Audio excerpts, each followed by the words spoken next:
Tobe Hooper, director of Chain Saw Massacre, dies at 74. Tobe Hooper, who directed the influential horror movie The Texas Chain Saw Massacre, died on Saturday in Los Angeles. The LA County Coroner's Office confirmed the death to NPR, but did not provide a cause.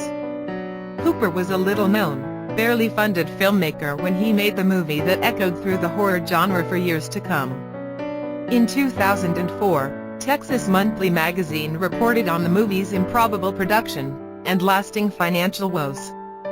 The production crew was astonishingly green. It was the cinematographer's first feature film. There was precisely one chainsaw in the prop collection. The cast members were starving, exhausted, and bruised, surrounded by rotting animal parts in the middle of a meltingly hot Texas summer. And Hooper was driving them crazy with his direction.